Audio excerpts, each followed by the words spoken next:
Seja muito bem-vindo a mais um vídeo aqui no canal do Raul Martins e hoje vamos fazer um ranking absurdamente especial e muito importante para a vida cultural do país e do mundo. A saber, vamos pegar vários personagens da literatura clássica, especialmente, e nos fazer uma pergunta: esse indivíduo mereceria umas porradas ou não? Então, fique conosco porque o vídeo de hoje vai ser especial e antes de começarmos esse negócio maravilhoso, aqui na descrição do vídeo você pode encontrar o link. Nele você vai poder ter acesso à minha lista de e-mails. Eu vou voltar a enviar e-mails quase diários sobre literatura para vocês por lá, de graça, tá bom? Então, inscreva-se de graça, né? Pelo amor de Deus. É mais conteúdo ainda. E além disso, saiba que boa parte dos personagens que eu vou abordar aqui no vídeo, eles vieram de livros que nós lemos no meu clube de leitura. Então, caso você esteja interessado ou fique interessado no clube de leitura, saiba que em junho eu abrirei as portas para a nova turma com uma nova lista de livros que será revelada aos poucos aí para vocês, tá bom? Então, sem mais delongas, vamos aqui ao vídeo. Então, temos um monte de personagens aqui embaixo. É simples o negócio, né? Eu vou pegar o personagem, conversar um pouquinho sobre ele, analisá-lo, dissecá-lo e dar o veredito. Eu daria umas porradas nesse infeliz ou nessa moça ou não, tá bom? Quando chegarmos às mulheres aqui, para que as mulheres não se sintam ameaçadas por um homem, imagine que é uma mulher, tá? Dando porrada em mulheres. Vamos começar com o Capitão Wentworth. De persuasão, tá bom? Persuasão da Jane Austen. Porém, esse Wentworth aqui, essa cara aqui, ele é o Wentworth do filme da Netflix, que é uma abominação, ok? Então, o Capitão Wentworth do filme da Netflix é uma abominação e tem uma das caras mais punchable que eu já vi na minha vida. Ou seja, cara socável. Né? É um tipo de sujeito que você olha assim, fala, maluco, que vontade de socar esse indivíduo aqui, tá? Por quê? Porque o Capitão Wentworth no livro original, ele é um sujeito ousado, né? É um maluco que vai para cima mesmo. É um cara que não tem medo, é um cara que peca, inclusive, por excesso de macheza. Ele se acha, e ele tem razão em se achar, mas ele se acha demais, né? Então, ele precisaria de um pouquinho de humildade. Porém, ele não é um banana. Ele consegue de fato as coisas. Ele deixa de ser um menino pobre e consegue riqueza no exército. Aí no filme resolveram transformar um cara em um banana, um Zé Mané, que é todo o filme humilhado pela protagonista. Ou seja, o arco da protagonista também, que é Anne, é estragado, porque o arco de Anne Elliot em Persuasão deve ser o arco de uma mulher que é forte, mas porém acaba escolhendo não se impor para evitar a fadiga. E assim a sua vida vai passando por ela sem que ela viva. Então aqui no filme, enfim, o Capitão Wentworth aqui merece umas porradas até o pulso abrir para ele parar de ser Zé Mané. Tá? Para ele parar de ser um bunda mole, basicamente. É isso. Já que estamos nesse assunto, vamos puxar aqui também a Anne Elliot, tá? Do filme da Netflix. Ela é insuportável. Pegaram a Anne Elliot, que deveria ser uma personagem quieta, que vai ao longo da história, né? Aprendendo a ter voz, e transformaram ela numa personagem genérica, uma cópia, uma cópia safada da mulher do Fleabag, daquela série Fleabag lá, tá? Enfim, ela quebra a quarta parede, ela é irônicazinha. De novo, isso merece porrada? Porque não é a Anne Elliot do livro. A Anne Elliot do livro é uma pessoa maravilhosa, que tem alguns problemas que não tem nada a ver com a Anne Elliot do filme, tá? Então, esses dois aqui, na moral, né? Preciso nem falar. Agora, vamos continuar então no mesmo toado aqui. Anne Elliot, porém, a original, a do livro. Por favor, me deixe ser seu amigo. Tá? É uma personagem maravilhosa, especialmente para pessoas que são mais introvertidas, principalmente para mulheres que são mais introvertidas e que têm o que os psicólogos especialistas em Big Five chamariam de altíssima agreeableness, ou seja, ela é uma pessoa que sempre cede para os outros, ceder para os outros, né? Pode ser algo bom, é algo bom, mas nem sempre, tá bom? E a Anne Elliot no livro é um arco narrativo muito sutil que você mal percebe, mas ela começa o livro meio que sendo uma personagem secundária na sua própria história e ao longo do livro vai tomando consciência da sua força e usa a sua voz, literalmente. Então não vou dar spoiler aqui não. Cara, livraço maravilhoso para quem é especialmente introvertido, tá? Para matar aqui então, Wentworth do livro original. Porrada só para aprender. Na verdade, ele poderia, em parte do livro, ele poderia ficar aqui, ó, merece porrada, mas quem ia apanhar sou eu, tá? No começo do livro ele merecia porrada, mas como ele é um corsário, basicamente, ele era basicamente um pirata legalizado, tá? E como ele ficou rico com guerras, ele me arrancaria na porrada, né? Porém, depois ali, da metade do livro para o final, ele aprende com a Anne, com seus próprios erros, e ele ficaria aqui, ó, porrada só para aprender, né? Como a Anne lhe dá umas porradas, no final do livro ele acaba aqui, ó. Por favor, me deixa ser seu amigo. Mas aí você que sabe, eu vou deixar ele aqui, porrada só para aprender, porque eu sou desses, tá bom? D'Artagnan de Os Três Mosqueteiros. Cara, eu amo D'Artagnan, velho, especialmente no começo do livro. Cara, aquele começo de Os Três Mosqueteiros é um dos começos mais hilários de livros que eu já tive a oportunidade de ler. Ele é muito fanfarrão. E no começo do livro ele acaba marcando 3 duelos, né? Com cada um dos 3 mosqueteiros. Acho que é um a cada meia hora, ou algo assim.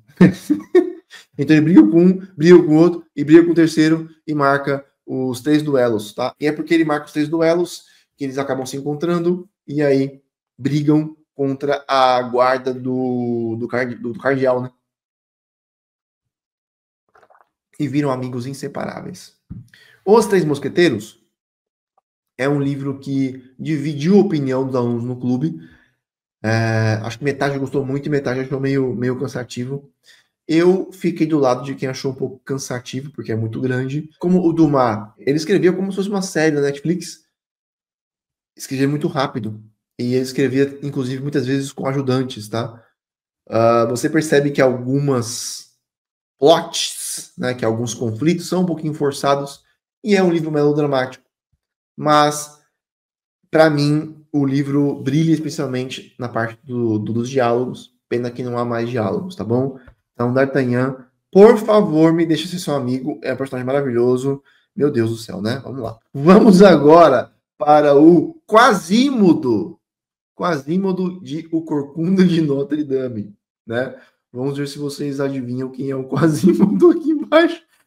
O Quasímodo é o Paulo Cogos! Cara, é a cara do Quasímodo, vamos combinar, tá bom? É Quasímodo 100%. Então, o Quasímodo aqui do Corcunda de Notre Dame, de novo, né? Bem diferente o Quasímodo do filme da Disney do Quasímodo do livro.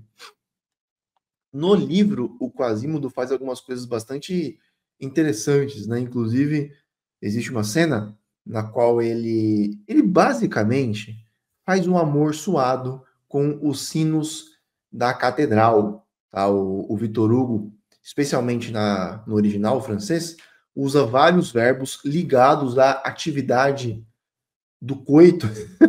E ele sugere, né, de forma bastante evidente, que o Corcunda liberava algum tipo de tensão romântica e sexual com os sinos.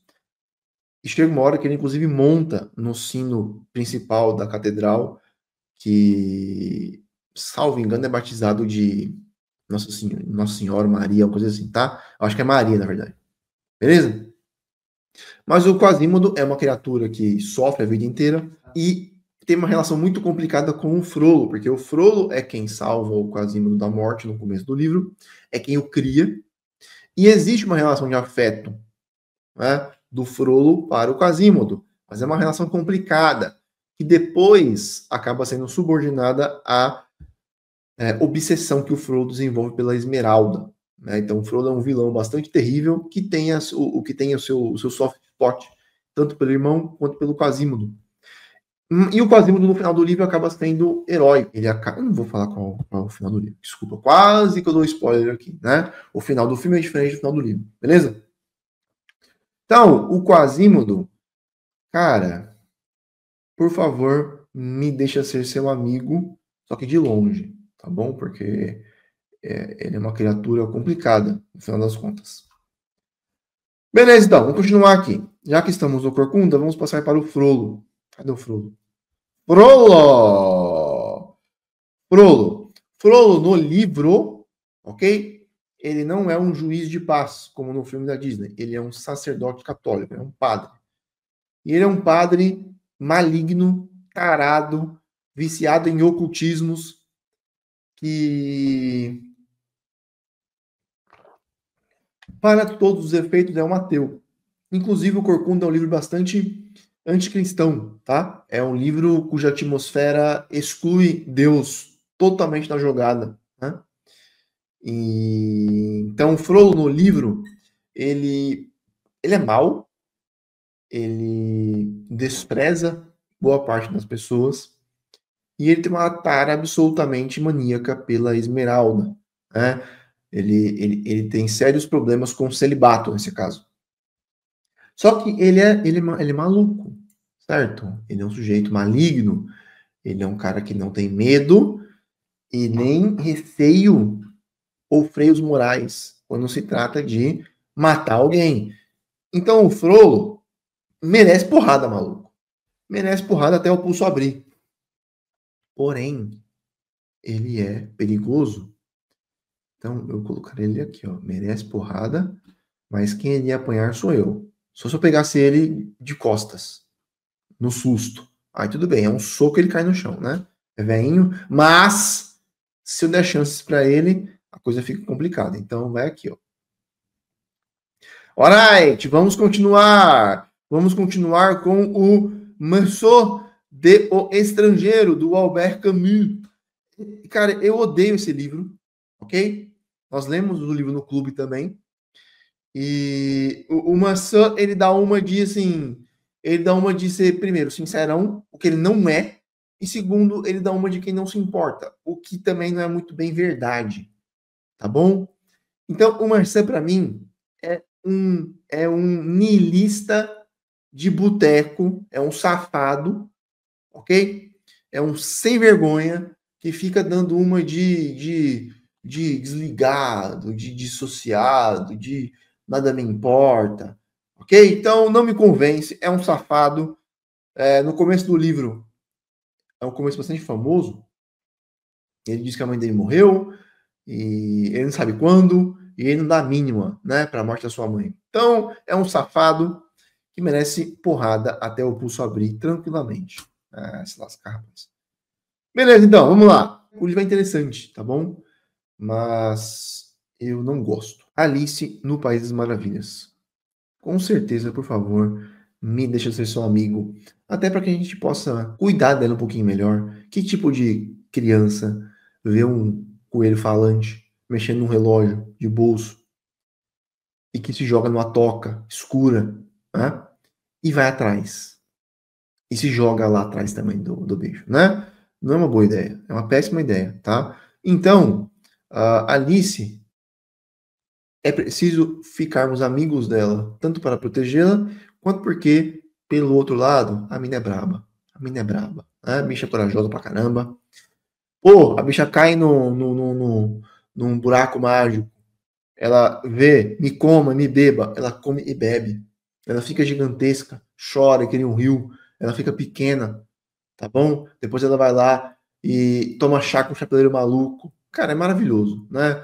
Toca uma ideia com a lagarta, fumando narguilé. Cara, a bicha tinha história para contar, entendeu? Então, assim, com certeza me deixe ser seu amigo, por favor.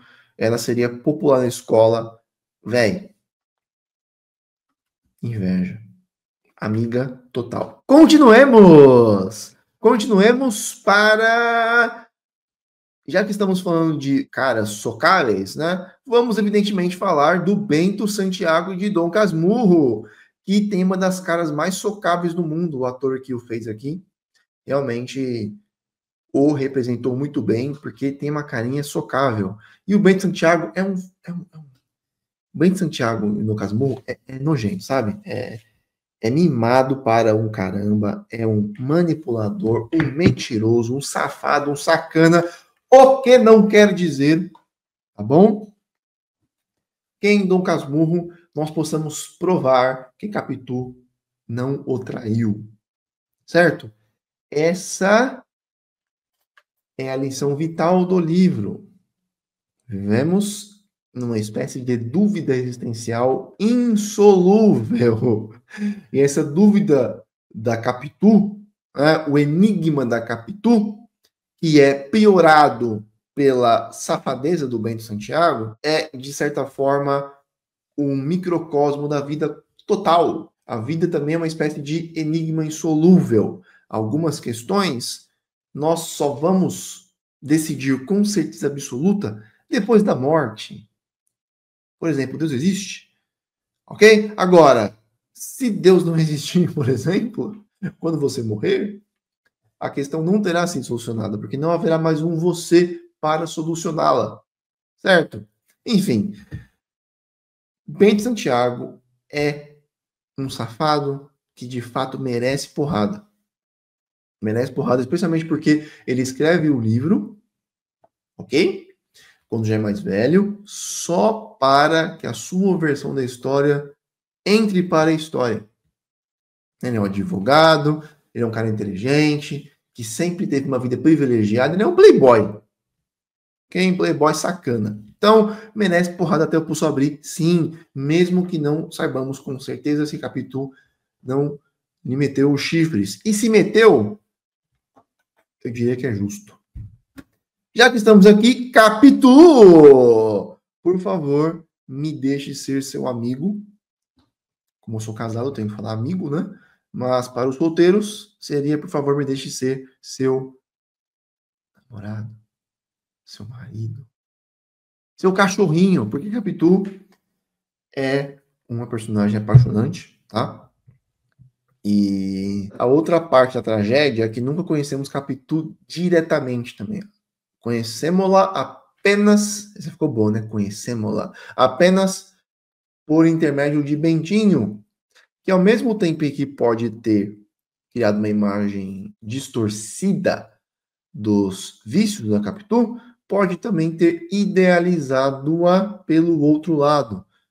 Relembro, Vossas Senhorias, de que Bento Santiago escreveu a história de Dom Casmurro quando já era velho e quando já era um velho Casmurro, assombrado pelas estátuas de 4 sujeitos que sofreram com traições ao longo de suas vidas, né? Assombrado pelos fantasmas do seu passado. Então, ele pode muito bem ter idealizado Capitu também para o lado bom da história, né? Então, a gente não conhece Capitu de fato, ela acaba sendo um enigma. Mas as partes boas que nos são apresentadas são realmente apaixonantes. É uma das personagens mais apaixonantes da literatura mundial. Então, por favor, me deixe ser seu amigo. Alright, vamos lá então. Esse aqui é bom. Dorian Gray, também chamado de Dorian Gay.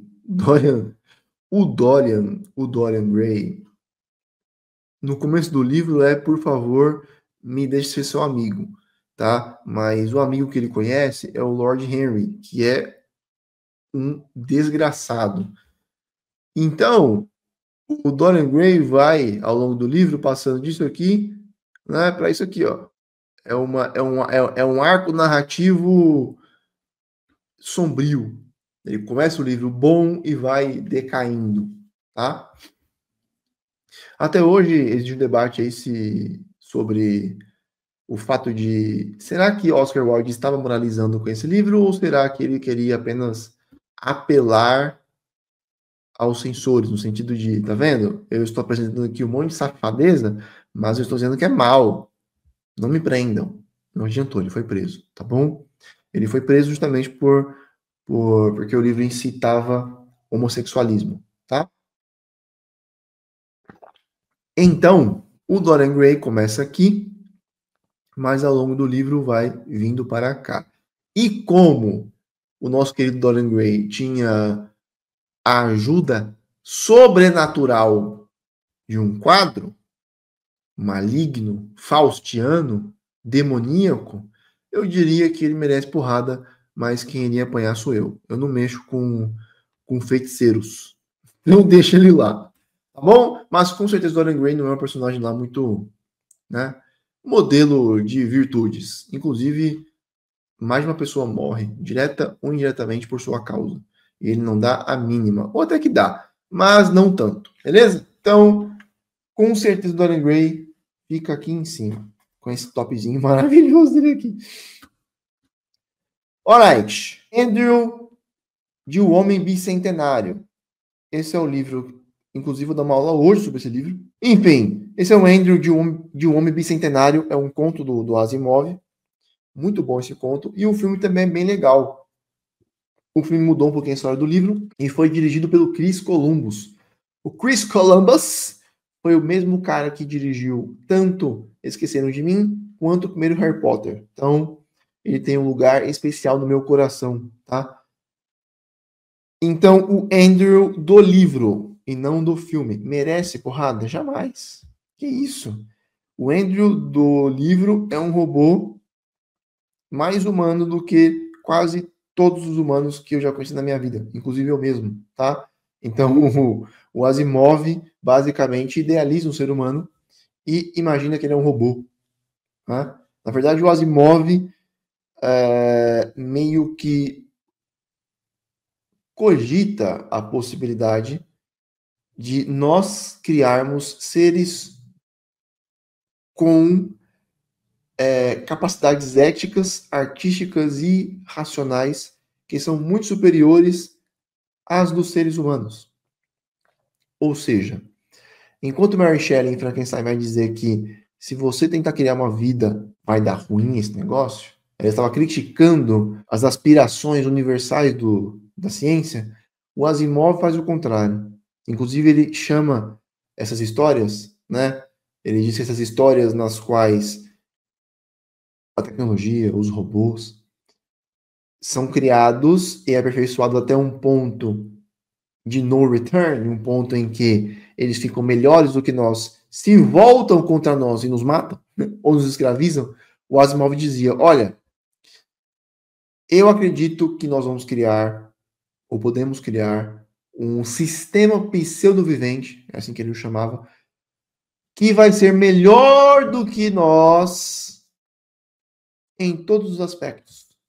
E quando ficar melhor do que nós, não vai nos escravizar. Justamente por ser melhor do que nós também moralmente falando. Então o Andrew aqui no livro, no conto, com certeza não merece porrada. Né? Ele, por favor, me deixe ser seu amigo, Andrew. Você é melhor do que todos nós. Essa é a ideia, tá? Alright. Vamos aqui partir para Vamos partir para o admirável mundo novo. Né? Qual personagem? O John, o Selvagem, que eu aqui representei como um sujeito daquela novela Uga Uga.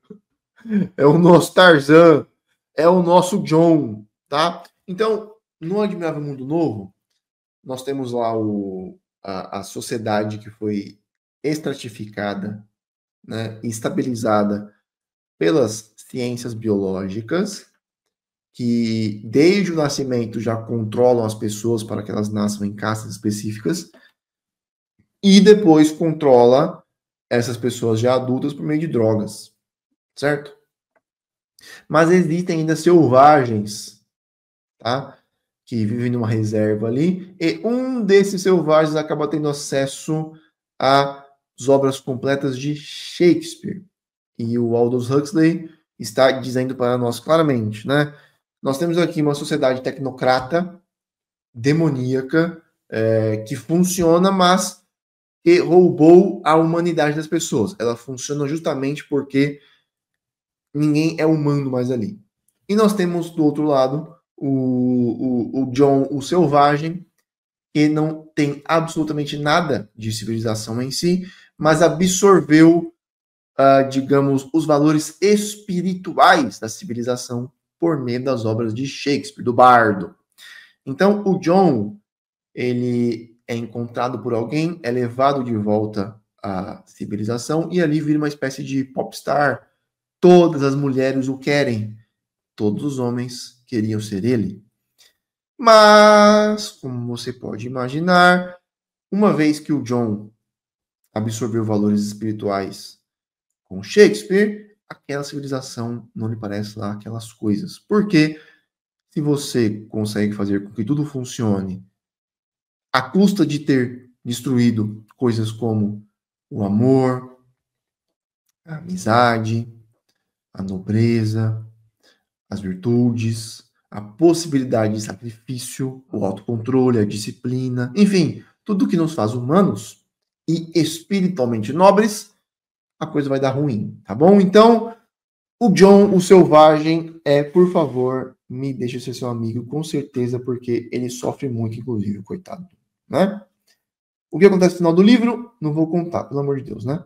Mas tem um vídeo aqui no YouTube sobre o livro meu, mais de 1 hora. É uma aula do clube que eu deixei aberta para vossas senhorias. Recomendo muito que vocês vejam, tá? Eu acho que é como a tecnologia vai destruir sua vida. É um clickbait? Um pouquinho, mas vale a pena.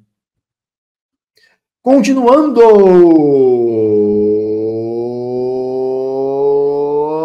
Vamos para Machado de Assis de novo, com o Simão Bacamarte.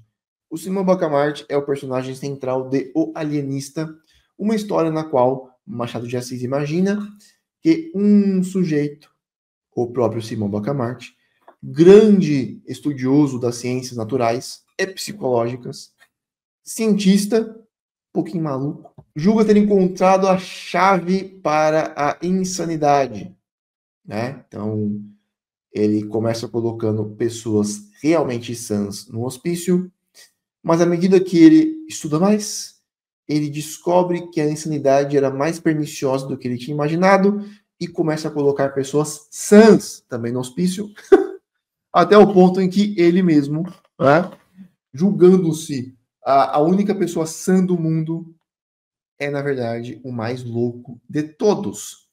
Porém, como Simão Bacamarte coloca no hospício também políticos, né, e pessoas que não são necessariamente loucas, mas são filhas da... Cara, ele é um doido, mas ele é um doido que faz mal a muita gente boa, mas faz mal a muita gente má também. Então ele fica meio que neutro, coitado, né? E ele é doido. Então, assim, cara, ele fica no neutro aqui, tá? Ah, cara, ele fica no neutro, tá bom? Ele fica no neutro. Com porrada ele aprenderia? Acho muito difícil, tá bom? Mas não é meh, é mais um caramba, bicho. Eu queria muito ser seu amigo. Se você não me colocasse no hospício, junto com minha família. Aí você deixaria de ser meu amigo. Aí eu odiaria você. Mas, entendeu? Volta pro neutro. É ódio e amor, cara. E é engraçado também. Então fica aí o Simão Bacamarte, tá bom? Oh, eu dupliquei aqui o Bento Santiago. Como o Bento Santiago merece porrada 2 vezes, vai aqui então. 2 bentinhos merecendo porrada. Alright, vamos continuar aqui para Heathcliff. Heathcliff de O Morro dos Ventos Uivantes. Heathcliff é o seguinte, tá? No começo, nós lemos também esse livro no... Aliás, tudo que eu falei aqui a gente leu no clube já. Eu acho que só não lemos até agora o Alienista. É isso mesmo. O Heathcliff, ele dividiu opiniões também no clube quando lemos o livro. Porque o que acontece? No começo da obra, o Heathcliff, ele é literalmente encontrado pelo senhor Earnshaw, o pai da Catherine, que depois vira o par romântico do Heathcliff.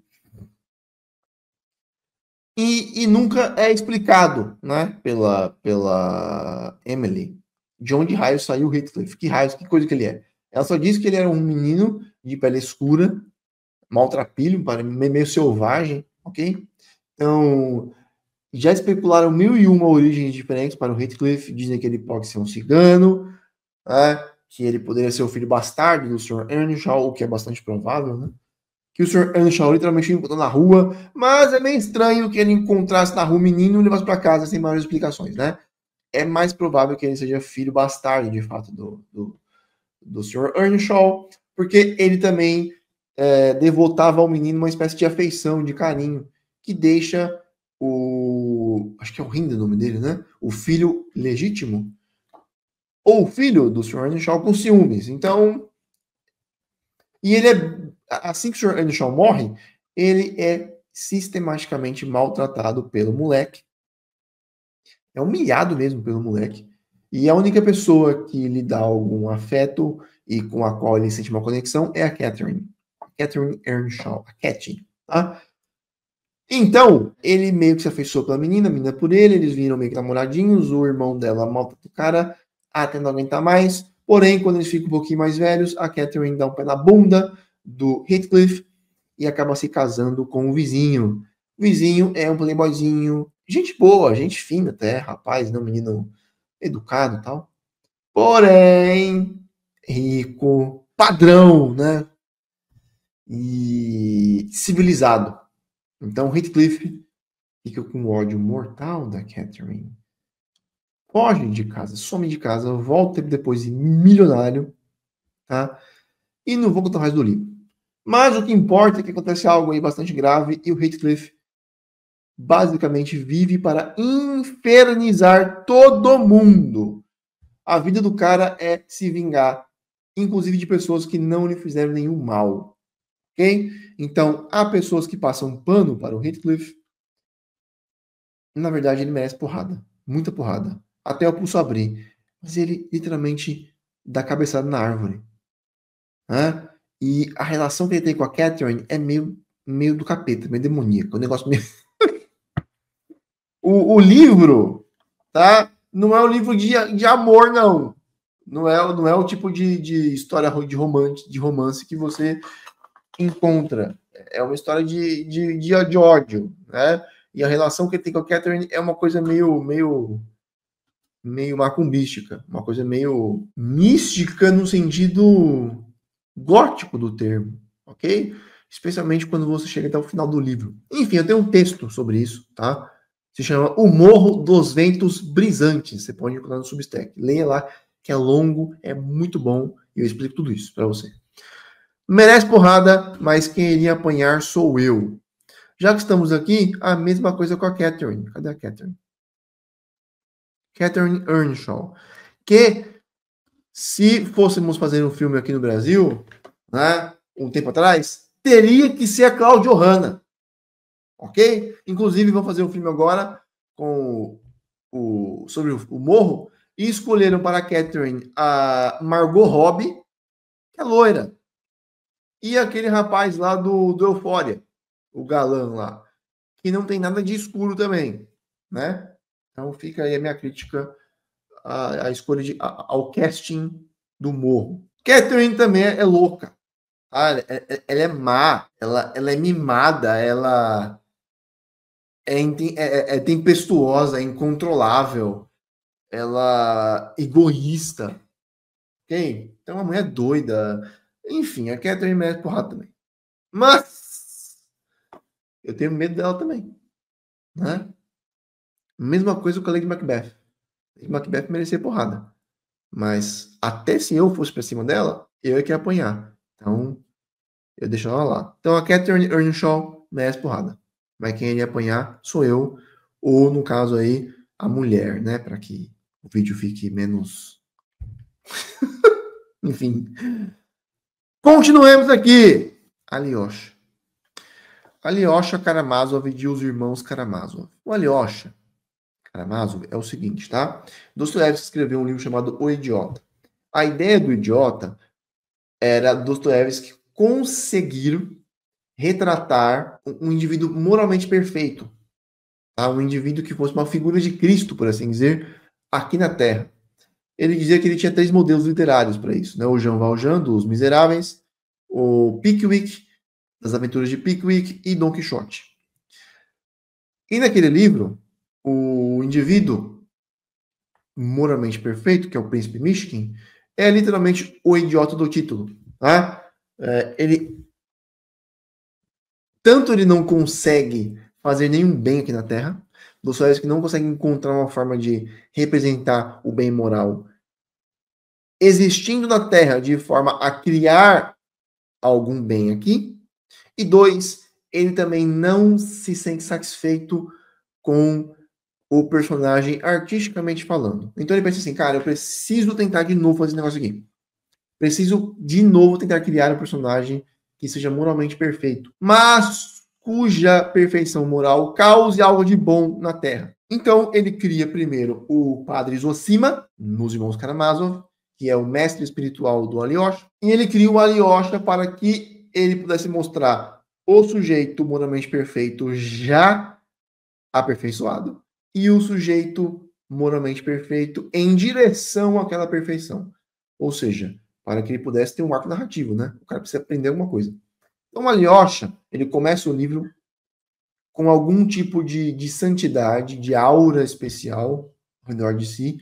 Todos se confessam com ele, todos gostam do Alyosha. Ele não é fanático, Dostoiévski se esforça, né, para mostrar que ele não era fanático. Porém, como o Alyosha é moralmente perfeito, né, ou está indo em direção a isso, Dostoiévski é muito esperto. Porque se ele tentasse mostrar o Alyosha já assim, desde o começo do livro, ele ficaria meio que chato na história. Mas como ele tem conflitos também, ele parece mais humano, por assim dizer. Nós nos identificamos com ele, tá? Então, o Alyosha, por favor, me deixa ser seu amigo, porque ele de fato não julga ninguém, jamais ao longo do livro. Ele não fala mal de ninguém. Ele, ele é o tipo de amigo que todo mundo deveria ter, tá? Já que estamos aqui, falemos também do seu irmão, o querido Dmitry Karamazov. Cadê o Dmitry Karamazov? Dmitry Karamazov, ele tem um dilema na vida, né? Ele fica dividido entre o ideal de Sodoma, sacanagem, sensualismo, bebedeira, orgias, e o ideal da Madonna, ou seja, o ideal da santidade, o ideal da Virgem Maria, Mãe de Cristo, o ideal da religiosidade, o ideal da pureza espiritual e física, o ideal do sacrifício, tá? Mas o Dmitri é o personagem mais apaixonante do livro, porque ele não consegue não fazer besteiras. E depois que ele faz as besteiras, ele se confessa com o coração aberto, tá? E mais para o final do livro, quanto mais ele fala a verdade, mais estão achando que ele mente. Então, ele é um personagem fundamentalmente trágico. Ele ama as outras pessoas. E mesmo aquelas que ele odeia com força máxima. E ele é sincero em relação a isso. Tanto consigo quanto com os outros. Ele fala para as pessoas. Você fala que Dmitry, cala a boca, velho. Você tá se enrolando, bicho. A gente sabe que você é sincero, mas fica quieto, se controla. Então, o Dmitry é muito nós. Né? É muito eu e você. Quando você faz besteira, você fala, cara, fiz besteira de novo. Pela 15ª vez, né? Então, o Dmitry Karamazov é apaixonante. Por favor, me deixe ser seu amigo para que a gente tente, né, controlar você. Cara, quando ele tá feliz, ele gasta todo mundo, ele enche a cara. Quando ele tá triste, ele gasta todo mundo, ele enche a cara. Claro, de vez em quando ele baixa alguém ali, né? Faz umas coisinhas bastante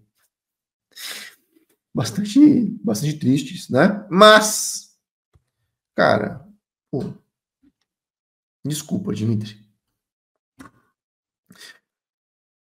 Continuemos. Ah, tá. Ivan Karamazov, né? Então, temos agora o terceiro irmão e o sujeito que tem uma entrevista com o capeta ao longo do livro e o cara que inventa a lenda do Grande Inquisidor, tá bom? Que é um poema, na verdade, né? No livro ele não fala lenda, ele fala poema. Ele escreve o poema do Grande Inquisidor. Então, o Ivan Karamazov, porrada só para aprender. Muita porrada. E no caso dele, porrada literalmente do diabo. Mas dá-se a entender que ele aprendeu alguma coisa. Não vou dizer como e nem porquê, porque senão é spoiler. Eu tenho vídeos sobre os irmãos Karamazov aqui. Inclusive um vídeo só sobre o Grande Inquisidor, tá? Nós lemos o livro mês passado no clube. Ficamos 45 dias lendo o livro e as pessoas que chegaram até o final se sentiram absolutamente transformadas, especialmente aquelas que viram as aulas, porque Os Irmãos Karamazov é realmente um livro que, se você não tomar cuidado, a mensagem central que Dostoiévski queria passar, ela meio que se perde naquela grande tapeçaria complicadíssima que é o livro. Então, assim, é uma obra magistral e tem um dos plot twists mais absurdamente mind-blowing de toda a história da literatura e da arte universais. Eu não tenho como explicar isso aqui, eu expliquei tudo nas aulas do clube, tá bom? Quem viu, viu. Quem não viu, poderá ter a chance de vê-las agora em junho. E foi esperto. Ivan Karamazov. E para encerrar aqui, então, o Fyodor Pavlovich, que é o pai dos três irmãos e de mais um. Maluco, esse aqui merece porrada. Não, esse aqui merece porrada até o pulso abrir. E ele não revidaria, porque ele é um velho nojento, safado. Ele é um velho nojento, mesquinho, mentiroso, desgraçado, asqueroso, certo? Cara, é uma pessoa repulsiva mesmo. Então, assim, é porrada e ele tem que apanhar e ainda agradecer por estar apanhando, sabe? Minha nossa, que cara nojento. Já que estamos aqui no tópico nojento, Uriah Heep. O Uriah Heep é o vilão do David Copperfield, tá? É um livraço esse livro, eu amo esse livro. E era um dos favoritos do Dostoiévski também. E fica evidente que Dostoiévski pegou parte do Uriah Heep e colocou no Fyodor Pavlovich, tá? Então o Uriah Heep é um melhor, colocou no Smerdyakov, que é outro personagem do livro. O Uriah Heep, ele no começo do livro é um funcionário de baixo escalão. Ele é mesquinho, ele é repulsivo e ele finge uma subserviência e esconde um desprezo demoníaco. Então, o que dá raiva no Uriah é que ele fica se fingindo de coitadinho. Mesma coisa com o Fyodor. Ele fica se fingindo de coitadinho, sabe? Mas no fundo, ele despreza todo mundo com um orgulho demoníaco, assim. Tá? E o Dickens, no David Copperfield, ele usa umas técnicas maravilhosas para sugerir por trás da psicologia e da aparência do personagem influências espirituais, né? Benéficas ou maléficas. Então, o Uriah Heep é um duende, é um cara, merece porrada até o pulso abrir e é o tipo de sujeito que se você bater nele, ele não vai revidar, entendeu? Ele levanta um tapa na cara e fala, ai, desculpa, eu sou coitado, ai, meu Deus, eu sou pobre, entendeu? Cara, merece porrada. Alright, já que estamos aqui, David Copperfield. David Copperfield é um personagem, cara, me deixa seu amigo. Cara, ele comete uns erros grosseiros, tá? Mas ele, no fundo, tem um coração muito bom, sabe? Ele é ingênuo, ele se deixa ser enganado, é verdade, mas no fundo ele é bom. Ele não quer fazer mal às pessoas. E quem é que nunca foi ingênuo na vida, né? Então, David Copperfield, inclusive essa foto aqui, essa imagem, é do mago David Copperfield, tá? Que, de facto, escolheu o seu nome baseado no personagem. Então, piadinha aqui pra vocês. Hahaha. Tique, tique, tique, bate, tudo, tudo, né? merece amizade. Continuemos. Esqueci do Lord Henry, desgraçado. Lord Henry é o cara que corrompe o Dorian Gray. Merece porrada até o pulso abrir. Porque é um aristocrata que, assim, extremamente inteligente, perspicaz, mas absolutamente cínico. Corrompe o Dorian Gray de propósito. E ele não é o tipo de aristocrata que também sabe lutar. Então, é assim, cara. 2 porradas na cara, cai no chão. Porrada nele até não aguentar mais. Tá bom? Esse aqui merece porrada, mano. Merece. Ah, sim, merece. É o tipo de inteligência que corrompe, de fato, moralmente. Especialmente os jovens. Continuemos. Bilbo. Bilbo Bolseiro. Merece. Por favor, me deixe ser seu amigo. Tá? O Bilbo Bolseiro, nós lemos também o Hobbit no clube. E no começo, muitas mulheres não queriam ler o Hobbit porque achavam que fantasia é ruim. Amaram o livro. Amaram o livro, amaram o Hobbit também. Amaram o Bilbo, perdão, como protagonista. Porque o Bilbo, ele é um protagonista muito corajoso. É ele que enfrenta o Smaug cara a cara. Nenhum anão guerreiro tem coragem de enfrentar o Smaug. Ele enfrenta o Smaug cara a cara, ok? É ele que consegue a reconciliação entre os anões e o povo do lago e os elfos por meio da crocodilagem esperta, né? Ele é um diplomata também, além de um guerreiro. Um guerreiro, assim, né? Guerreiro pela coragem. Ele é inteligente, ele é nobre e, acima de tudo, ele confia na providência divina, porque o Hobbit é um livro no qual o Tolkien, de alguma forma, subverte a fórmula da aventura para não só diminuir, por assim dizer, a glória do guerreiro e transferir parte dela para o Bilbo, que é um hobbit, mas também para fazer com que vários eventos-chave no livro sejam arte e fruto da providência, ou sorte, né?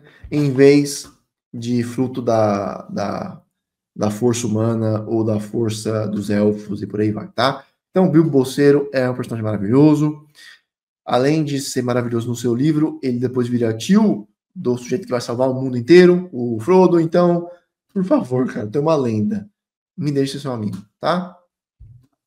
Continuando. O Huckleberry Finn. E as aventuras de Huckleberry Finn.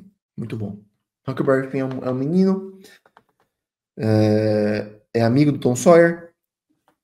Primeiro, o Mark Twain escreveu primeiro As Aventuras de Tom Sawyer. Depois ele escreveu As Aventuras de Huckleberry Finn, tá? No Tom Sawyer, o Huckleberry Finn era um personagem secundário. Depois ele vira o personagem primário do seu próprio livro, que é melhor do que o primeiro, inclusive, tá? E o Huckleberry Finn é um moleque chucro, que é criado por uma mulher religiosa, que tenta ficar enfiando religião na cabeça do menino, o menino não quer, coitado, foge de casa, depois o pai dele o pega, o pai dele é um bêbado violento, que basicamente o sequestra para tentar roubá-lo, não dá certo, o pai morre, e o Huckleberry Finn foge de lá, e no final, e no meio do caminho, acaba encontrando o Jim, que é um escravo, né, fugido. Na época, havia escravidão, e os escravos não eram mais do que escravos, né? Mas o Huck, enfim, acaba virando amigo do Jim. E ao longo do livro, essa amizade se fortalece. E o Huck é um personagem maravilhoso, ele é muito... Cara, você gosta do moleque, ele é divertido, ele é engraçado, ele é sincero, ele é honesto, ele fala besteira, ele é corajoso, ele é ingênuo também, mas depois ele aprende. Então, apaixonante, melhor do que o Tom Sawyer, inclusive, tá? Leiam esse livro. O Huck Finn também lemos no clube, e o final pode parecer estranho para muitas pessoas, né? E o livro melhorou muito depois que eu dei as aulas e a galera aprendeu o que o Mark Twain queria fazer com aquele final. É um final anticlimático mesmo, e para muitas pessoas pode ser um final que vai deixá-las muito nervosas sem entender o que o Twain queria fazer. Não só em relação ao Jim, mas também em relação ao Tom Sawyer, que reaparece no final do livro aqui e faz muita besteira, tá? Brás Cubas, velho, é porrada até o pulso abrir. Brás Cubas é o personagem do livro do Machado de Assis. Ele é um egoísta, ele é um playboy safado, ele não quer nada com nada, ele engana os outros, ele sacrifica os outros. Cara, se envolve com gente casada, assim, é só tranqueira, tá? E depois escreve aquela história, né, dizendo do além, dizendo que ali ele poderia ser honesto e nem do além ele consegue ser honesto, ele ainda mente um pouquinho ainda. Então, um safado. Merece porrada até o pulso abrir. Vagabundo, tá? Alright, vamos continuar aqui para o PIP de Grandes Esperanças. O PIP de Grandes Esperanças é um David Copperfield 2.0. É um livro parecido com David Copperfield, mas é, na minha opinião, melhor do que David Copperfield. Pessoas discordam de mim, inclusive o Dickens, e muitos alunos do clube também, tá? Mas eu acho que Grandes Esperanças é um livro melhor do que David Copperfield no geral. E o Pip é um menino que no começo do livro ele é órfão, ele é criado pelo seu tio, o Joe. Joe é um personagem absolutamente maravilhoso, que eu esqueci de colocar aqui no vídeo. Mas, por favor, leia Grandes Esperanças. O Joe é um personagem que vai fazer você voltar a ter esperanças na humanidade, tá? Como diria Chesterton, Dickens é um dos poucos autores que são capazes de criar personagens bondosos. Eles são críveis, eles são interessantes, eles são divertidos e eles fazem com que você se apaixone por eles. Tá? E pela bondade. O Joe vai fazer você amar a bondade e a humildade. É uma coisa assim, cara, genial, de verdade, tá? E o Pip é um menino que sofre bastante, depois ele é escroto ao longo do livro, tá? Ele maltrata o Joe, é verdade. Ele maltrata o Joe e isso dá muita raiva. Mas eu não vou dizer o final. Leia o livro, tá? O Pip, pra mim, sim, por favor, me deixe seu amigo, depois de ele ter aprendido já, né, a ser menos escroto. O Pip começa aqui, aí vai descendo, ou subindo, né? Aqui no caso aqui, subindo e descendo, né? Ele vai descendo na escala moral até acontecer algo que, pra mim, ele vou ficar aqui, tá bom? É isso. Ele vai de hero to zero to hero. Esse é o seu arco narrativo. Alright, continuemos aqui. O Homem do Subsolo, de Dostoiévski. Porrada até o pulso abrir. Se você leu esse livro, você chegou até o final, é a parte que Dostoiévski volta a escrever de forma narrativa. Se você chegou até aquele final, você viu o que ele fez com a mulher, e você não quer enchê-lo de porradas até não aguentar mais, então é você que merece porrada. Tá bom? O Homem do Subsolo, eu coloquei aqui o Mineiro, né? Porque, enfim, Mineiro, né? Tá no subsolo, merece porrada. Com certeza absoluta. Tá? Aquele monólogo dele ajuda muitas pessoas, né? A perceberem a desgraça que tem dentro de si, mas isso não muda o fato de que, na segunda parte, ele é desprezível. Merece porrada, tá? Ródia, de Crime e Castigo. O Ródia. Por que aqui temos o querido Bateman, né? O Psicopata Americano? Porque tem um machado aqui, de acho, né? Um machado. Inclusive, o livro foi de. O Psicopata Americano, ele foi inspirado tanto em Crime e Castigo quanto em Memórias do Subsolo, tá bom? Então, o Ródia, em Crime e Castigo, ele de fato mata uma velha. Essa velha era nojenta, agiota, má, mas ele não mata só ela. Ele mata também no desespero a irmã dela, que era uma pessoa boa, tá? O Ródia é inteligente, mas ele acha que é mais inteligente do que realmente é. Ele sofre, mas ele acha que só ele sofre, né? E ele percebe injustiças, mas diferentemente de outras pessoas. Como Ivan Karamazov, a injustiça faz com que ele cometa mais injustiças. Ok? Mas o arco dele é ele aprendendo a lidar com a culpa do que ele fez. Além disso, o Rodia faz coisas boas no livro, né? Ele ajuda o Smerdyakov, ele ajuda a família do Smerdyakov, ele dá uma moedinha para a menina, ele salva uma mulher que foi estuprada, ele fica com ódio justo contra o sujeito que quer basicamente escravizar a sua irmã, e ele está disposto ao sacrifício, tá? E, evidentemente, depois ele se envolve com a Sônia, né? Que é uma personagem maravilhosa.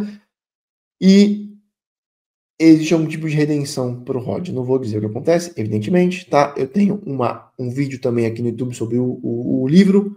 É muito bom, assista. Lemos no clube e virou o top 5 da galera, de longe, tá? Depois temos a Sônia, que eu coloquei Sônia Abrão aqui. Sônia Abrão, sei lá. A Sônia, de Crime e Castigo. Ela fica aqui, né? Claro. Quem merece porrada, nesse caso aqui da Sônia, é o Nabokov, que ficava falando mal das prostitutas santas do Dostoiévski. Não, Nabokov, é você que merece porrada, brother. Isso é invejoso do caramba. A Sônia aqui é um personagem maravilhoso. Ela é uma moça que acabou sendo obrigada a entrar na prostituição, porque seu pai é um bêbado inveterado que gasta todo o dinheiro que a família tem e ninguém mais consegue trabalhar. Então, a única forma de ela conseguir sustentar a casa, basicamente, é entregando seu corpo. Tá? Mas, de alguma forma, Dostoiévski faz com que ela continue sendo santa, enquanto é prostituta, depois ela larga. Enfim, dei um pequeno spoiler aqui. Mas a Sônia encontra a Sônia encontra o Ródia e ela é a única pessoa a quem ele dá ouvidos de fato. Por quê? Porque ele é a única pessoa que sofre mais do que ele e do que todo mundo junto. E ainda assim, ela não se entrega ao tipo de ressentimento e ódio ao qual ele, Ródia, se entregou. Maravilhoso esse livro, maravilhosa personagem. Tá bom? Sônia, por favor, me deixe beijar seus pés. Essa é a ideia. Elizabeth Bennet, Orgulho e Preconceito. É uma das minhas personagens favoritas de todos os tempos, tá? A Lizzie Bennet é maravilhosa. Claro, ela tem preconceito. Claro, no começo do livro ela acha que ela sabe mais do que acha. Ela acha que sabe mais do que sabe. Ela se engana, mas ela se remenda. E a sua forma de usar o sarcasmo, a ironia, é maravilhosa, porque ela diz que ridiculariza tudo aquilo que é absurdo e imoral. Então, ponto positivo para a nossa Lizzie. Eu amo a Lizzie, tá bom? É um dos personagens que eu me sinto amigo da Lizzie, né? Tanto que eu só chamo de Lizzie, não consigo chamar de Elizabeth. Somos muito próximos para isso. Depois vem o Sr. Darcy, né? Que no começo parece isso aqui, ó. Mas depois, entra aqui, ó. O Sr. Darcy é maravilhoso, cara. Assim, eu acho que é o meu top. Ele tá no meu top 3 de personagens masculinos de todos os tempos da literatura. Tá? Não tem como. O maluco é brabo demais. Tá? Ele tem uma mistura de orgulho com estabanamento, com inteligência, com falta de inteligência social. É uma coisa tão rica, tão complexa. E, cara, o Sr. Darcy é o Shed definitivo, cara. Não tem como, tá? Continuemos. Gregor Samsa. Eu coloquei aqui uma imagem de uma barata em cima de um olho com um nome chamado Bad Mojo. Bad Mojo é um jogo antigo que meus irmãos jogavam muito quando era mais novo. E nele você controla um sujeito que foi amaldiçoado e virou uma barata. Então você é uma barata no jogo, tá? É um jogo muito maravilhoso, muito bom. E, evidentemente, né, ele foi inspirado no livro do Kafka, tá bom? Então, temos aqui Gregor Samsa, que, na metamorfose, transforma-se, depois de sonhos intranquilos, num inseto gigantesco e nojento. Kafka não diz qual era o inseto, mas, no geral, a gente diz que é uma barata, tá? É evidente que o Gregor Samsa não merece se lascar mais do que já se lascou. Sua família despreza o coitado. Seu pai despreza, sua mãe despreza, sua irmã ainda meio que tenta assim, mas no final também acaba meio que largando ele de mão, tá? E, por favor, me deixe seu amigo, Gregor Samsa. Você precisa muito de um amigo, né? De muitos amigos. De uma terapia, né? Precisa de remédios antidepressivos, de um emprego melhor, de uma sociedade melhor, de um mundo melhor, né? Então, por favor, Gregor Samsa, vamos ser amigos. Ah, vamos continuar então. Emma. Emma da Jane Austen, tá? Por que eu coloquei a Alicia Silverstone aqui no filme As Patricinhas? Porque o filme As Patricinhas de Beverly Hills foi baseado em Emma, da Jane Austen, ok? E a Emma, em Jane Austen, no livro, né, é a personagem que tenta arrumar a vida de todo mundo, a ponto de ser inconveniente, em primeiro lugar, e segundo, de ser um pouquinho Zé Mané, a ponto de não perceber que ela também precisa resolver sua vida, né? Então, eu diria que ela fica aqui empurrada só para aprender. Por quê? Porque ela precisa aprender. Ela aprende, né, evidentemente, né, depois. Mas ela continua para mim nesse meio termo aí. Tá? Emma, para de ser inconveniente. Tá bom? Tá chata. Continuemos. Ah, maluco. Aí a coisa ficou braba. Emma Bovary. Emma Bovary é muito sacana, velho. Emma Bovary é uma personagem complexa, tá? O que acontece com ela, né? Ela é uma personagem que tá no meio do nada ali com seu pai. Ela sabe que não vai ter muitas possibilidades de sair daquela vida por meio do seu próprio esforço. Era uma sociedade bastante diferente, as mulheres não tinham quase nenhum acesso a opções profissionais, por exemplo, né? E ela se agarra à chance que lhe surge à porta quando o Charlinho, um médico, que não era bem um médico, era tipo um enfermeiro glorificado, aparece na sua casa. Então ela agarra a chance que tem, por assim dizer, tá? E o Charlinho é um sujeito realmente desprezível, né? Banana, insuportável. Então, assim, cara, o Flaubert, em Madame Bovary, ele deixa bem claro, ó, o Charlinho. Caramba, né? Pô, a mulher te chifrou. Também, né, cara? Tu não faz por onde, né? Mas a parte principal da Bovary é como ela trata a sua cria, a pessoa que saiu dela. Né? Então, por isso, assim, merece porrada, bicho. Né? E destrói as finanças também da sua casa. Enfim, ela causa desgraça para a vida de todo mundo que está perto dela, né? Então, por mais que a personagem seja complexa, a situação seja complexa, maluco, as coisas que ela faz realmente é egoísmo, né? Brabo. Então, merece porrada mesmo. Até o pulso abrir. Ai, ai. Depois temos Pickwick. Pickwick é maravilhoso. As Aventuras de Pickwick é um livro absurdamente maravilhoso. É o livro mais feliz que eu já li em toda a minha vida. Leiam esse livro, por favor. Tá? Não é à toa que Dostoiévski elegeu Pickwick como um dos seus 3 modelos para o indivíduo moral, o indivíduo perfeitamente moral, tá? Livro maravilhoso, engraçadíssimo, cara, leiam, beleza? Depois temos Victor Frankenstein, cadê ele? Victor Frankenstein não é a criatura, é o sujeito que criou a criatura, tá? Esse aqui, maluco, é porrada até o pulso abrir também, tá? Ele cria o bicho, depois ele larga o bicho desesperado, sozinho, né? Para que ele se vire nos 30. Victor também é um covarde, Victor é egoísta, o Victor só no finalzinho começa a ficar um pouquinho melhor.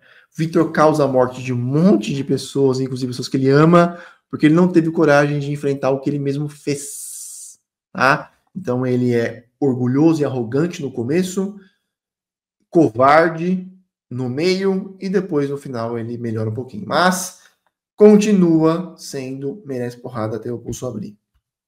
A criatura, por sua vez, ela oscila entre, por favor, deixa eu ser seu amigo e merece porrada, mas quem ia apanhar sou eu, porque ela faz coisas bastante graves também. Tá? A criatura mata pessoas inocentes. Então, por isso, por mais que ela tenha sofrido, ela é uma criatura trágica, de fato, mas, bicho, se uma criatura trágica mata a minha filha, eu não quero nem saber. eu mato de volta. Então é isso aqui. Eu tento, pelo menos, né? Então, desculpa, criatura Frankenstein, mas tu fica aí. Não merece porrada, tá? O que eu posso fazer? Depois temos o Grande Gatsby. Jay Gatsby de O Grande Gatsby, tá? O Jay Gatsby, ele oscila entre porrada, só para aprender, por favor, me deixe seu amigo. Mas ele fica mais ou menos aqui mesmo. O Grande Gatsby é a história de como um sujeito pobre encontra uma moça rica, a Daisy, fica deslumbrado, metade pela Daisy, metade pela vida que a Daisy tem, a vida de riqueza, de glória, de exuberância. Ele fica milionário e volta para tentar recapturar a magia do passado na Daisy, tá? E meio que não consegue. O Gatsby é uma figura fundamentalmente trágica. Mas naquele livro, ninguém quer coisa nenhuma. São todos cínicos, apáticos. E o Jay, pelo menos, quer alguma coisa e se esforça para conseguir aquela coisa, mesmo que seja coisa errada. Mesmo que seja uma ilusão. Ele quer, ele deseja e ele sofre pelo seu desejo, tá? Então, Jay, vamos virar amigo, cara. Vamos virar brother. Esquece a Daisy, né? Esquece esse negócio, cara. Tu conseguiu muita coisa já. Tudo bem que muito provavelmente ele conseguiu muita coisa pelo crime, né? É bem provável que ele tenha conseguido sua riqueza por meio de atividades ilícitas, especialmente atividades ilícitas ligadas à bebida, né? Na época da lei seca ali. Tá bom? Mas, né, nada foi provado. Então, até onde sabemos, ele não conseguiu a riqueza com o tigrinho. Então, sei lá, né? Inocente até que se prove o contrário. Alright. Eu coloquei também. Ah, não, isso aqui é a Jane. Jane Eyre. Jane Eyre é braba, velho. Jane Eyre é braba. Jane Eyre, deixa o seu amigo. Jane Eyre, ela sofre a vida inteira, né? Sofre como órfã na casa da tia, depois ela é maltratada na escola também, depois é maltratada pelo Rochester, pelo menos ele tira uma cara dela, mas ela tira uma cara dele também. E então ela é uma moça bastante forte. Ela tem fibra moral, porém ao mesmo tempo é muito likeable. A gente gosta dela. Você quer que ela dê certo na vida. Ela merece dar certo na vida, né? Então, Jane Eyre, cara, com certeza, por favor, me deixe seu amigo. Depois temos o Rochester. Rochester, ele começa aqui, né? Merece porrada, mas quem ia apanhar sou eu. Só que as suas conversas com a Jane são muito boas, cara. Ele é muito engraçado, maluco. Eu adoro aquelas conversas. As melhores partes do livro são as conversas entre a Jane Eyre e o Rochester, nas quais eles ficam se afinetando. É muito bom, bicho. Depois você fala, cara, tu tem que levar uma porrada só pra aprender. Né? No final do livro, não vou falar, né? Mas enfim. O Rochester, ele tem que ficar aqui, ó. Né? Porque se você deixar ele muito solto, maluco, ele. Eu não vou falar qual é o final do livro, porque o final do livro muda esse status dele aqui por um motivo específico, tá? Então a gente leu também Jane Eyre no clube. Amaram Jane Eyre, tá? As pessoas amaram. Quem leu, amou. Beleza? Então, Jane Eyre. Rochester, tá aqui, ó. Depois temos o Drácula. Quem é esse aqui? Zé do Caixão, né? Mas o Drácula é esse aqui, né, cara?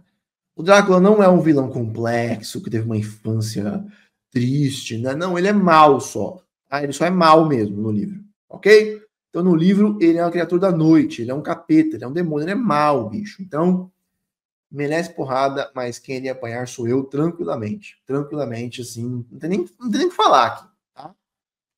Depois temos Hamlet. Pelo que ele fez com Ofélia, porrada até o pulso abrir. Tranquilamente. Pelo que ele fez com a sua mãe, é isso aqui, ó. Não, tô brincando. Ou não, né? Vamos lá, então. Hamlet é uma figura trágica, né? E é complicado porque um fantasma ele aparece no começo do livro, da peça, dizendo que é o seu pai e que ele morreu porque o seu tio, que agora está no trono, matou, né? Ou seja, o tio do Hamlet teria matado o seu pai para conseguir o trono. E o fantasma exige que Hamlet se vingue.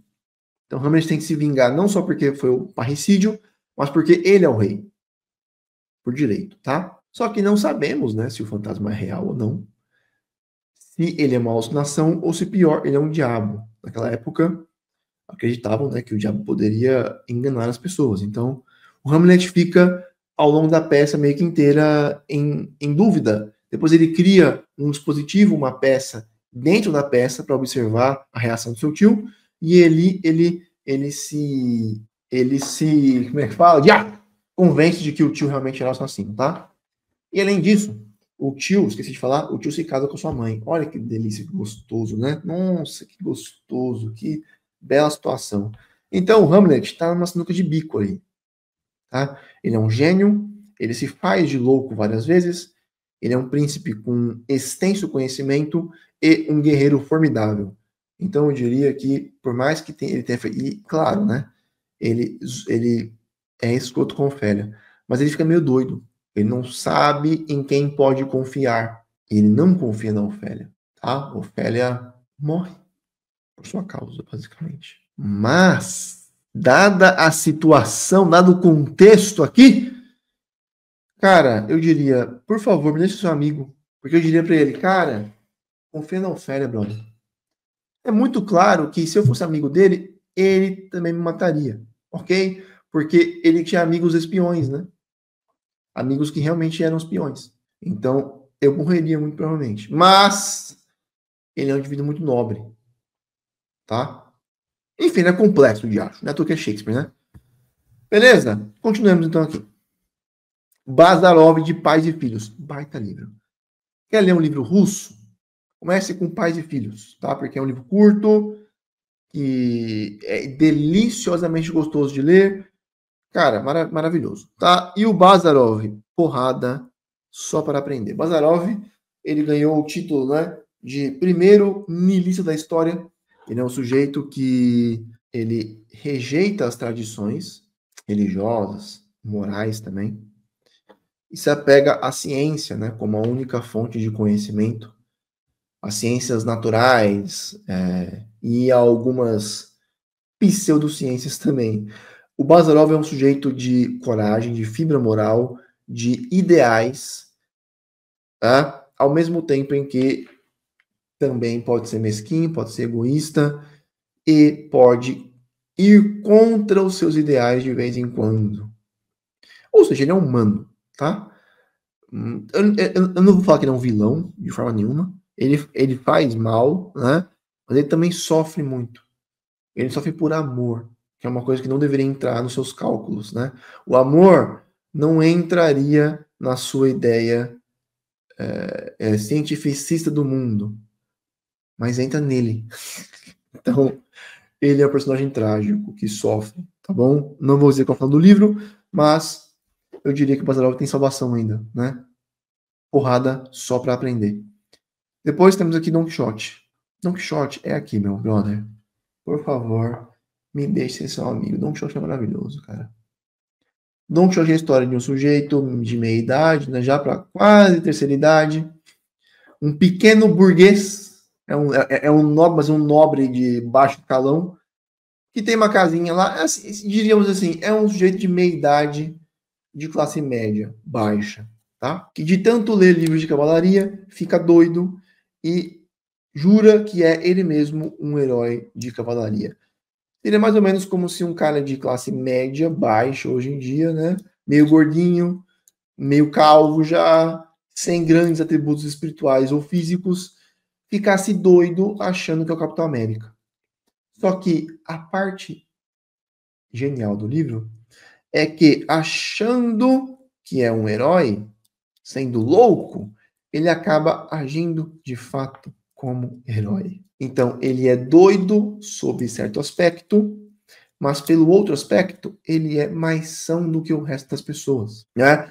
E sendo doido, ele enxerga valores espirituais que os sãos não enxergam. E Don Quixote está disposto ao sacrifício real, porque vive num mundo ficcional. Então, se ele vive num mundo ficcional de loucura, mas por meio dele acessa valores espirituais reais, Quem está vivendo no mundo real? O doido ou são? Quem é mais são? O doido heróico ou o são cínico? Tá? Don Quixote é maravilhoso, tá aqui, amo esse sujeito. Só não amo mais do que Sancho Panza. O Sancho Panza é assim. Sancho Panza é o seu companheiro, né? Ele é o sujeito que tenta várias vezes, né, trazer o Don Quixote à razão, mas meio que sabe que não vai dar. E fica com o amo no começo porque ele quer dinheiro, mas depois porque ele o ama, certo? Então existe uma relação de amor entre o Sancho Panza e o Don Quixote. E o Sancho Panza, que é um chucrão, tá? Mais de uma vez é mais sábio, não só do que o Don Quixote, mas do que os personagens que são elevados socialmente no livro. Então, maravilhoso. Sancho Panza, top 5 aí de personagens pra mim, tá? Esse aqui, eu coloquei esse rapaz aqui do Superbad, porque ele tem uma cara socável, né? E eu resolvi colocar ele como Polônio, de Hamlet.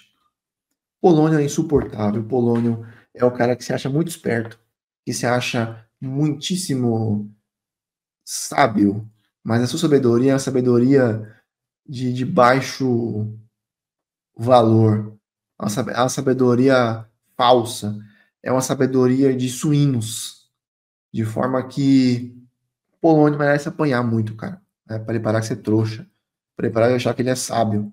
Então, eu coloquei aqui o menino do Superbad, desculpa, tá? Mas, para ele, no caso, né? Michael Kerr, in case you watch this video, just know you do have a punchable face. Então, aqui, a tecla SAP, né? Michael Kerr, caso você tenha visto esse vídeo, saiba que você tem uma cara meio socável. Tem um thread no Reddit com isso, né? Então, sabe que é verdade. Ou pelo menos não sou eu a única pessoa que acha isso. Então, desculpa aí, tá bom, cara? Vamos lá, gente, quase acabando. Humbert, de Lolita. É que na foto aqui tá quase. Na foto aparece mais ela do que ele, né? Mas essa foto aqui é do filme. O filme não tem muito a ver com o livro, não, tá? Não recomendo mais o livro mesmo. Nessa foto aqui, não dá pra ver muito ele, mas é a menina Lolita no seu colo. A menina menor de idade, né? No colo do desgraçado velho aqui. Então, essa cena já dá vontade de socar ele, né? Até não aguentar mais. Então, Humbert é isso aqui, ó. Porrada até o pulso abrir.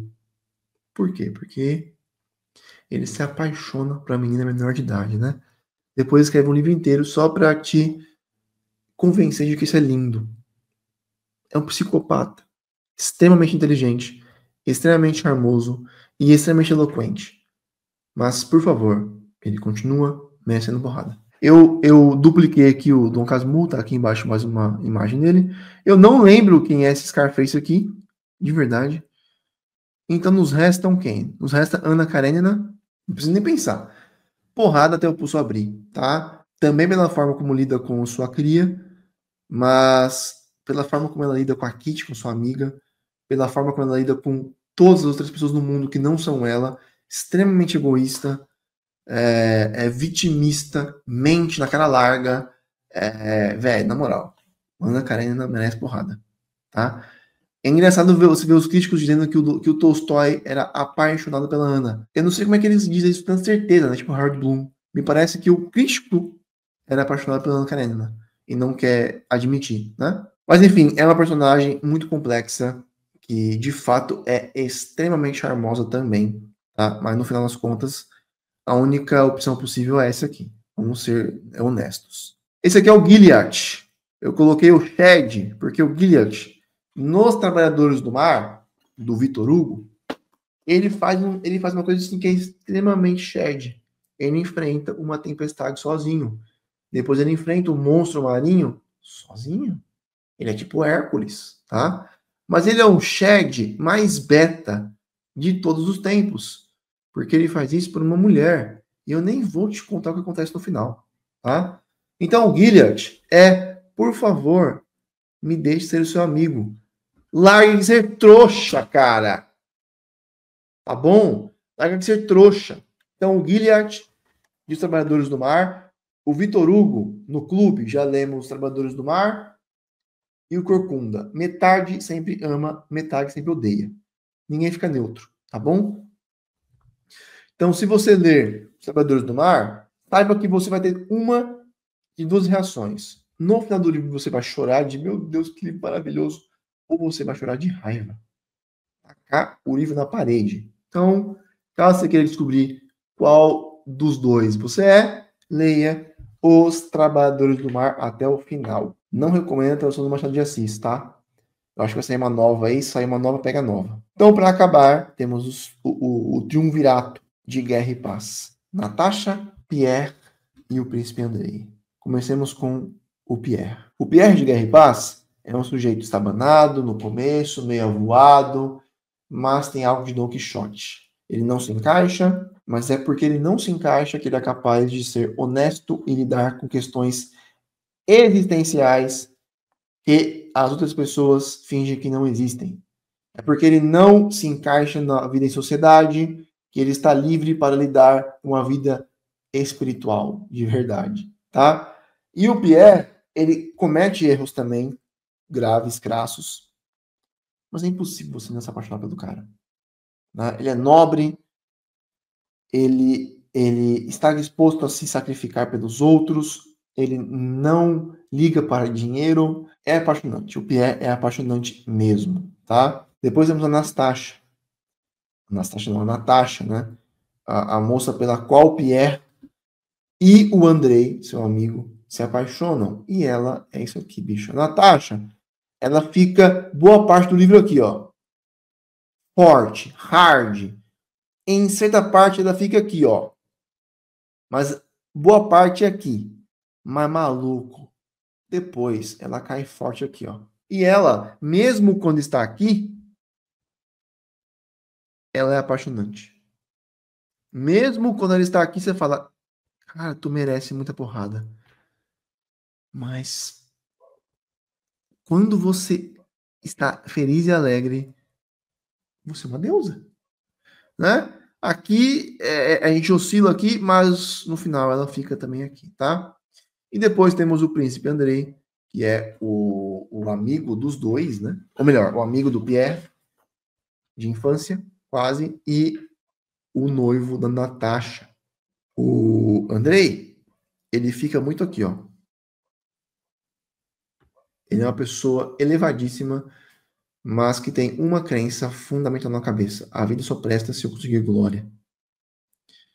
Nesse sentido, ele tem que ficar aqui, ó. Pra parar de ser trouxa. Mas ele oscila muito aqui, ó. Mas, eu vou dizer que no final ele fica...